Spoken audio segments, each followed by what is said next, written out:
Aula 3, modelagem imperativa com BPMN, dando continuação, né? Objetivo da aula de hoje, você vai aprender a usar raias, né, para organizar e categorizar atividades dentro de uma piscina. A gente vai aprender um pouco de eventos intermediários, como que a gente usa, né? A gente vai aprender a modelar também com o que a gente chama de tarefas e eventos estereotipados. Na verdade, são tipos, né, subtipos de eventos, tipos de tarefas também que a gente consegue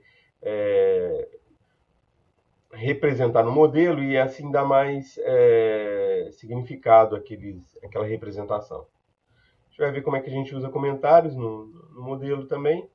E a gente vai tratar retrabalho e repetição, na verdade, né? Retrabalho e repetição com o que a gente chama de loops de feedback.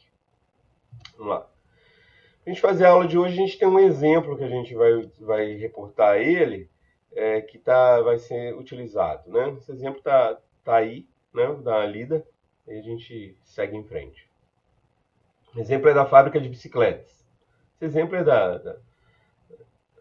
vem da literatura aí de BPMN, né? Na tradução livre dela. Em uma pequena fábrica de bicicletas personalizadas, o processamento de novos pedidos é feito da seguinte forma. Os pedidos de novas bicicletas são recebidos pelo departamento de vendas. O departamento de vendas analisa o pedido e pode rejeitá-lo ou aceitá-lo. Se rejeitado, o processamento é terminado. Caso contrário, o departamento de vendas aguarda a liberação da produção. Chegada a liberação da produção, o depósito de peças e o departamento de engenharia são informados do novo pedido para o departamento de vendas. Em seguida, o departamento processa a lista de peças para o pedido, verificando a disponibilidade de quantidade necessária de cada peça por vez. Se uma peça está disponível na quantidade necessária no depósito, essa quantidade de peça é reservada. Se ela não estiver disponível, é pedido ao fornecedor. Esse procedimento é repetido para cada item da lista de peças. Enquanto isso, o departamento de engenharia prepara tudo para a montagem da bicicleta pedida. Assim que o departamento tiver reservado com sucesso reservado as peças, né, e obtido no fornecedor cada item da lista de peças e a atividade de preparação terminar, o departamento de engenharia monta a bicicleta. Depois de montada, testada e ajustada, o departamento de vendas envia a bicicleta para o cliente e o processamento termina. Ok. Então, nós vamos ver todos aqueles elementos que a gente falou ali através deste exemplo. Primeira coisa que a gente vai introduzir na modelagem são as raias, né, que a gente não colocou ainda. O que são raias? Raias ou swim lane, né, tem o objetivo, então, de organizar, categorizar as atividades de uma piscina, né? Quer dizer, uma piscina ou participante. Eu tenho ali dentro de uma representação de um participante, no caso ali um fornecedor, ou no nosso caso aqui a fábrica de bicicletas, ou seja lá quem for o participante que eu estou representando no meu processo, eu quero organizar as atividades em termos de unidades, subunidades que elas estão, ou em termos dos atores que desempenham aquela atividade. Enfim, o significado da raia é deixado a cargo do modelador, né? Geralmente são relações assim mais de responsabilidade ou de localidade, né? O significado então depende do modelador e por isso o BPMN ele não especifica, né, como que você deve usar exatamente aquelas faixas. Então elas são usadas para representar, por exemplo, funções internas, gerente, balconista, enfim, sistemas, por exemplo, um aplicativo corporativo, é um departamento interno, né? Departamento de remessa, departamento de recursos humanos, departamento de finanças, enfim, elementos assim. A raia, ela é representada tanto na horizontal quanto na vertical. Se você estiver representando o processo horizontalmente, as raias vão ser dispostas horizontalmente seguindo o curso da piscina. Ou se a piscina está vertical, ela vai ser representada também verticalmente. Tá?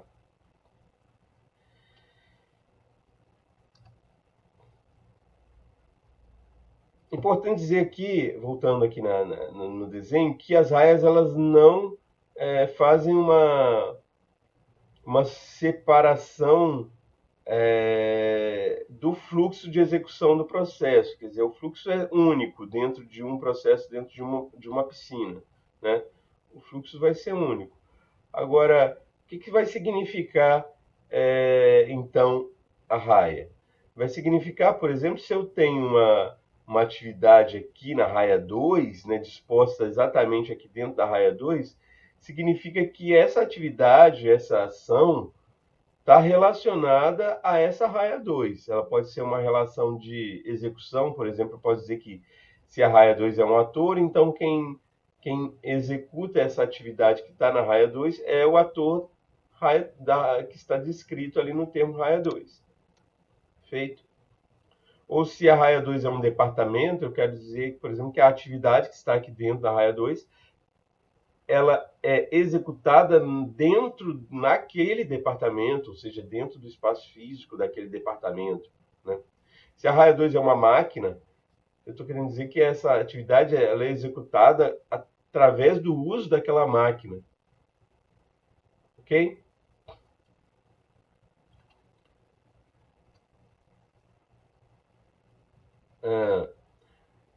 Então, nós vamos usar a raia para organizar os papéis da fábrica de bicicleta. Se a gente vai fazer isso, a gente tem que identificar quais são esses papéis. Né? E representar cada papel como uma raia. Né? Quando eu fizer isso, vai significar que as atividades localizadas em uma raia de dentro da fábrica de bicicletas são responsabilidade do papel que ela representa. Né? E aí a pergunta, quais são os papéis que a gente tem na fábrica de bicicletas?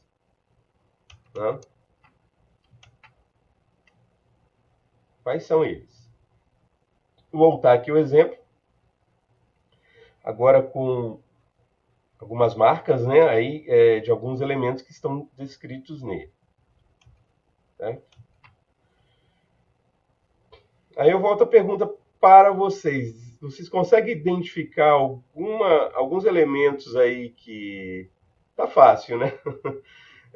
Que são departamentos, que são papéis, né? Que dizer algo, né, pelo texto, da forma como está escrito. Quais são os elementos que a gente poderia chamar de papéis aí desempenhados pela fábrica, né?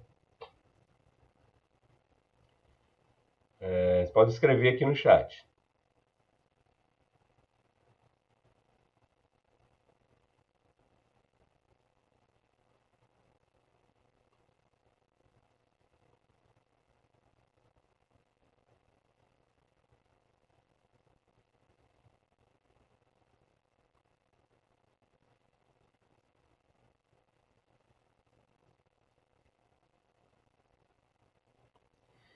Isso, Manuel, exatamente. São os que estão destacados em laranja.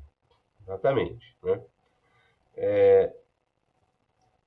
Pelo texto, né, a gente vê que todas as ações relacionadas à produção da nova bicicleta, elas são desempenhadas ou no departamento de vendas, ou no depósito, ou no departamento de engenharia. Os outros elementos de ação que a gente pode perceber no texto aí, eles não são sujeitos, eles são mais objetos, né? Eles são, por exemplo, ali tem um texto ali, por exemplo, alguma coisa é pedida ao fornecedor, né? Então, o fornecedor não entra ali, né? Tem que lembrar um pouquinho do português aí, né? O fornecedor, nesse caso, ele não é o sujeito da ação, né? Então, a gente vai buscar nos textos os atores toda vez que a gente encontrar os sujeitos da ação, né? Então, são eles que que vão geralmente estar associados ao papel, né, a um ator, né, que vai desempenhar um papel, né? Quer dizer, no caso, o departamento de vendas analisa o pedido, o departamento de vendas recebe os pedidos, né? O depósito processa a lista, o departamento de engenharia prepara a montagem, né? Então, toda vez que a gente tiver essas ações em que a gente consegue identificar o sujeito, esse sujeito é um candidato a ser um ator na nossa modelagem. E aí, se a gente está representando os atores como as raias, a gente vai pegar esses atores e colocar como raias. Tá?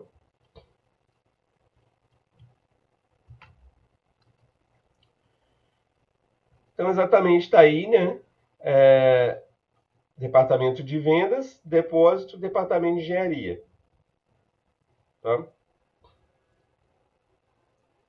São esses os nossos atores. E aí o nosso desenho inicial do modelo BPMN da fábrica de bicicletas fica assim. Fábrica de bicicletas, né, que é o participante, novo pedido, para identificar o processo que a gente está tratando ali. Então, esse termo aqui na lateral, aqui ele identifica a piscina, né? A piscina que é o participante fábrica de bicicletas de um processo. Aqui fica estranho ainda, porque a gente não falou de colaboração, mas a hora que a gente estiver falando de processo colaborativo, vocês vão entender claramente porque que a gente está falando de participante, né? Mas, por hora, a gente chama, então, vai sempre dar uma denominação para a piscina de participante barra o nome do processo exatamente que a gente está trabalhando. E aqui as raias identificadas, né, de cima para baixo: vendas, depósito, engenharia. Tá bom? Ok. Então, aprendemos aí, de certa forma, a usar raias na nossa modelagem, fazendo o item 1 lá. Vamos falar agora de eventos intermediários, né? Só para recapitular, o pessoal que está iniciando também, um evento, né, de maneira geral, é um elemento do modelo que é usado para registrar algo que acontece durante a execução do processo. Um evento ele não possui duração, um evento ele pode tanto ser capturado ou levantado por um participante no processo, né? Então, muitas vezes a gente representa o evento no processo como algo que o processo esteja sinalizando, né? No caso aí a gente chama de levantar o evento, ou como algo que o processo esteja obtendo a informação dele. Nesse caso, ele está capturando o evento. Nós já usamos eventos no exemplo anterior, na aula anterior. No caso, o evento de início, né? O evento de início, e usamos também evento de fim. O evento de início, no exemplo da aula anterior, ele foi usado para sinalizar, basicamente, que o processo de pedido foi iniciado, né? O evento era assim, pedido novo, né? Novo pedido, né? Indicando que chegou um novo pedido numa determinada, num determinado momento, né? E esse pedido foi percebido pela empresa que vai processar aquele pedido, né?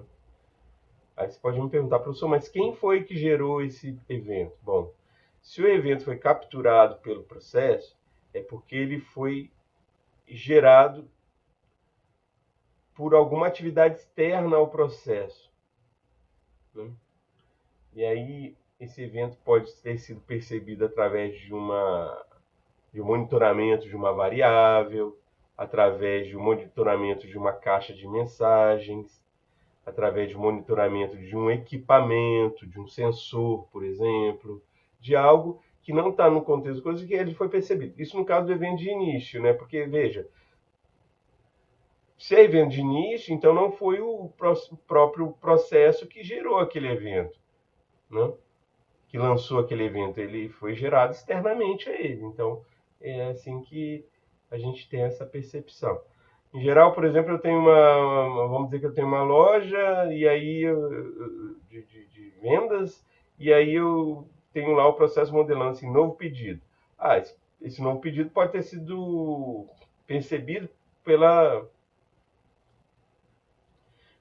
telefone, pelo WhatsApp, pela caixa de mensagens, né? Por exemplo, ontem eu tive um probleminha aqui que meu carro ficou muito tempo parado e acabou, a bateria estava velha também, estragou. Eu liguei para a empresa Disque Bateria e aí fiz um pedido, né? Então, esse pedido foi percebido lá através do WhatsApp, no caso, foi a ferramenta que eu usei, né? Eu nem liguei, eu chamei tudo, fiz tudo pelo WhatsApp, né? Ok? Então esse é o elemento de fim. Que ele, né, o evento de fim, ele desencadeia o início de uma execução do processo. Já o evento de fim, quer dizer, o evento de início, o evento de fim, ele finaliza uma execução do processo. E o intermediário, né, que faz? Né, o evento de fim, ele finaliza, ou seja, depois de passar do evento de fim, aquele processo não vai executar mais nenhuma atividade. Né? Já o intermediário, o que ele faz? Né? Bom, vamos falar um pouquinho mais amplamente sobre ele. Ele é bastante usado, né? Tanto eventos intermediários como atividades fazem parte do contexto principal ali do modelo, né? Toda hora a gente está executando atividades, capturando ou lançando eventos, né? E a maior parte dos eventos que está entre o evento de fim, a maior parte não, os eventos que estão entre eventos de fim e eventos de início, né? Entre eventos de início e eventos de fim, são eventos intermediários, né? Então, o que ele serve? Ele permite que um participante notifique, ou seja notificado de algo que aconteceu. Ele permite que decisões sobre o fluxo de execução sejam tomadas em função dessas notificações. Eles podem notificar vários tipos de coisas, né? Eles podem notificar que uma condição foi satisfeita, que uma mensagem foi recebida ou enviada, que uma condição temporal foi satisfeita, eu uso temporizadores, que um sinal foi reportado, que ocorreu um erro, que é necessário escalar o processo, enfim, vários tipos de representação. Então, nós vamos já aqui partir para uma versão 1 do modelo da fábrica de bicicletas e mostrar ali como que a gente usou um evento intermediário. Tá? O evento intermediário, pessoal, é esse aqui que está, estou passando aqui a mãozinha por cima dele, né? Que é a bolinha com duas, na verdade, uma bolinha com outra bolinha aqui, né? Dentro dela aqui, certo? Isso aqui é o símbolo para evento intermediário. Né? No caso aqui da fábrica de bicicletas, eu estou usando o evento intermediário para representar uma coisa chamada liberação da produção. Vamos retornar no texto para a gente verificar o que é essa liberação da produção. Olha aqui. O departamento de vendas recebeu o pedido, analisa o pedido, e aí ele, no caso dele aceitar, né, quer dizer, se ele rejeitar, o processamento é terminado. Caso contrário, ou seja, quando o pedido é aceito, o departamento de vendas aguarda a liberação da produção. O que é isso, né? Qual é essa liberação da produção? Quem faz? De onde vem? Né? Não sei, pode ser um combinado entre os vários departamentos para saber se pode liberar a produção ali mesmo ou não, né? O departamento de vendas resolveu que tem condições de aceitar o pedido, mas ele não sabe ainda se pode ou não liberar. Digamos, eles fizeram alguma coisa ali, ou então tem uma entidade aí no processo que não está representada. Ou seja, eu não sei de onde exatamente vem essa liberação da produção. Eu só sei que o departamento de vendas precisa aguardar essa tal liberação. Então, isso aqui é uma situação muito apropriada para a gente utilizar o conceito de evento. E o conceito de evento intermediário aí, porque ele não é nem de início nem de fim, só pode ser intermediário. Então, eu vou representá-lo, né, esse aguardar a liberação da produção através de um evento, né, através de um evento e de um evento intermediário, tá? Conforme foi representado aqui na versão inicial. Notem que depois, né, aqui ó, novo pedido, analisa o pedido, né, pela tarefa analisar o pedido. Aí tem uma pergunta, né, através do desvio exclusivo, né, como vocês já usaram, né? Essa pergunta ela é sim ou não, né? Pedido aceito? Não, não, vem para cá, chega aqui no par convergente desse desvio exclusivo aqui, desse XOR, né? XOR, né? XOR, igual a porta ou exclusiva, né? Você deve ter aprendido em lógica.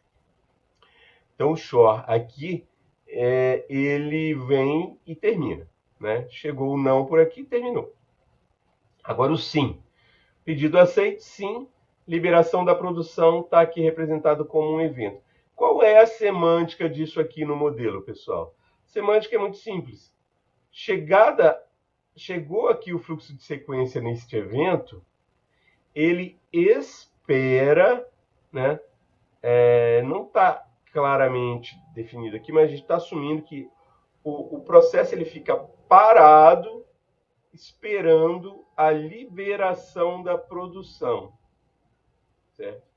Espera a liberação da produção, ok? Ele podia ser uma condição, né?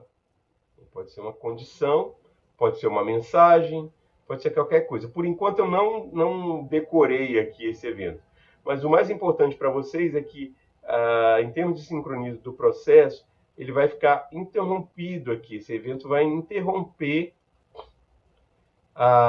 o fluxo de sequência e só vai dar continuidade depois que esse acontecimento aqui tiver sido registrado, né? Então é isso que essa é a semântica do processo, né? Depois que esse evento de liberação da produção tiver sido registrado, que ele vai seguir o fluxo de sequência, tá? Entenderam isso, pessoal? Tá claro? Ótimo. Tá? Qualquer dúvida, vocês perguntem aí no chat. Né? Então, assim que a liberação da produção ocorre, o fluxo segue normalmente. Tá? Aí a gente aproveita aqui para ver o que vai acontecer depois que o fluxo vai seguir e aí discute essa versão toda inicial. Então, chegou a liberação da produção, o próximo passo do processo é notificar, né? Quer dizer, o departamento de vendas vai notificar o depósito e a engenharia. Eu não sei ainda como é que ele deposita, como é que ele notifica, faz essa notificação, se é uma mensagem, se é isso, se é aquilo.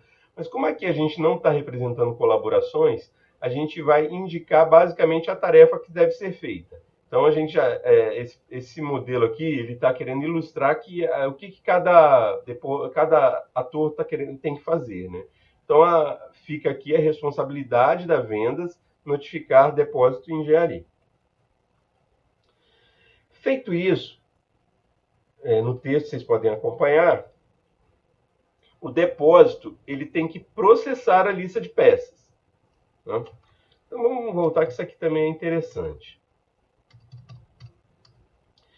Veja que aqui, ó, em seguida, o depósito processa a lista de peças para o pedido, verificando a disponibilidade da quantidade necessária de cada peça por vez.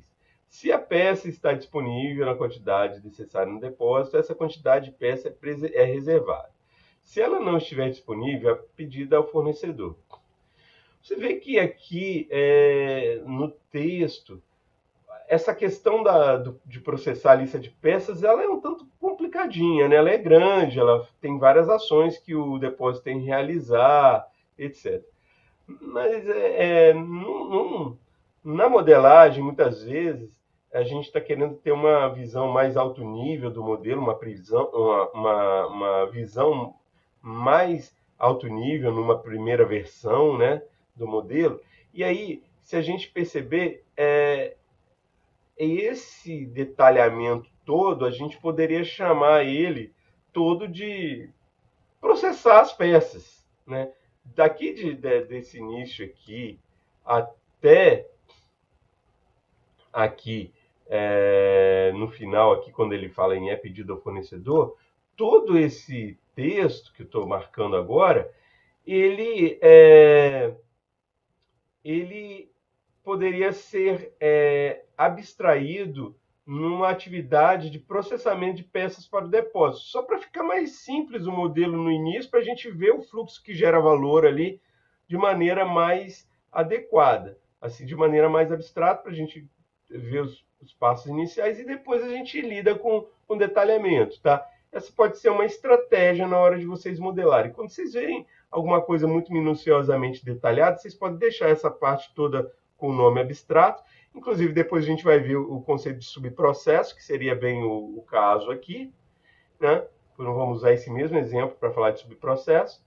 Mas, inicialmente, mesmo sem falar de subprocesso, vocês podem abstrair numa única tarefa, que foi o que foi feito no modelo aqui. Eu peguei toda essa parte do depósito e chamei de processa lista de peças. Né? Aqui, no caso, deveria ser processar, né? Lista de peças, mas ficou processo. Tá? E aí, ó, fica mais fácil colocar desse jeito, porque aí eu tenho aqui a minha oportunidade de colocar as atividades simultâneas, né? Porque, voltando ainda no texto, a gente nota que, logo depois dessa fala toda, tem uma palavrinha aqui, ó, que indica muito a questão da independência entre as atividades e a possibilidade de a gente colocá-las em paralelo. Que é isso aqui, ó. Enquanto isso, né, o departamento de engenharia prepara tudo para a montagem da bicicleta pedida. Enquanto isso, o quê? Né? Quando você vê essa fala, enquanto isso, você fala, enquanto isso, o quê? Enquanto o depósito processa a lista de peças. Então, por isso que a gente usou aqui o desvio paralelo para representar o processo a lista de peças e o prepara para a montagem. Notem que o processo a lista de peças está na raia depósito, enquanto que o prepara para a montagem está na lista engenharia. O que faz o desvio paralelo, para quem não viu ainda? Né? O desvio paralelo, ele cria dois fluxos de sequência, ou dois ou mais, né? Nesse caso aqui ele criou dois, que vão executar, que podem executar simultaneamente, né? Mas que um não depende do outro para executar. Então, esse aqui executa independente desse, mesmo que eles sejam feitos sequencialmente, se for só um agente, né? Nesse caso aqui, eles provavelmente vão poder ser executados simultaneamente, porque um é o depósito e o outro é a engenharia. A não ser que isso aqui seja um texto, vamos dizer assim, atores abstratos, né? Que a lojinha de bicicleta seja só uma pessoa que faça tudo. Aí uma hora ele desempenha o papel de vendas, outra hora ele desempenha o papel de depósito, outra hora ele desempenha o papel de engenharia. Mas pelo menos ele está organizando o trabalho dele. Nota que às vezes o modelo serve para isso, para organizar o trabalho de uma pessoa só. Uma pessoa pode desempenhar vários papéis. Mas vamos assumir aqui que eu realmente tenho depósito e tenho engenharia, então aqui processo a lista de peças vai ser feito pelo depósito e preparar para a montagem seja feito para a engenharia. Feito isso, a gente tem aqui o desvio paralelo de convergente, né? Aqui é o divergente, aqui é o convergente. O divergente abre os vários fluxos de sequência e o convergente ele termina, ele sincroniza os fluxos de sequência para quê? Para que montar a bicicleta, que é a próxima tarefa aqui, seja executada só depois que a atividade de processar a lista de peças e preparar para a montagem tenham sido executadas. Tá? É para isso que serve isso aqui. Ele para, né? Não adianta eu preparar para a montagem que eu não vou seguir para montar a bicicleta. Eu só vou seguir depois que esse fluxo chegar aqui também. Ou seja, depois que a atividade processa a lista de peças terminar. Então, a engenharia preparou, tem que esperar. O depósito fez a lista de peças, também terminou sua atividade, vai ficar parado aqui. Só depois das duas estarem prontas que vai continuar. Aí, finalmente, a engenharia segue agora uma sequência, né? Aqui, monta a bicicleta, testar a bicicleta, ajustar a bicicleta. Depois que ele ajustou a bicicleta, ele terminou a tarefa da engenharia, o fluxo volta para o ator vendas, né? E aí o ator vendas que é o responsável por enviar a bicicleta. Né? Envia a bicicleta. Chega aqui de novo no par convergente desse chora aqui do início, né? Eu vejo que esse aqui é o par dele, ó. Então o processo ele vem ou rapidinho por aqui, termina, ou ele dá toda essa volta aqui, mas aí volta para o fluxo convergente aqui, o desvio convergente par desse daqui do início. E chegando aqui, né, a gente sabe que a semântica desse desvio convergente é a seguinte: de qualquer lado que chegar, ele não para, ele não tem pergunta associada, ele vem aqui e simplesmente termina. A gente usou isso aqui para organizar melhor o nosso modelo, certo? E aí o processo termina nesse ponto. Perfeito? Então, esse aqui, com isso aqui, eu vou chamar de parte 1 da nossa aula 3, né?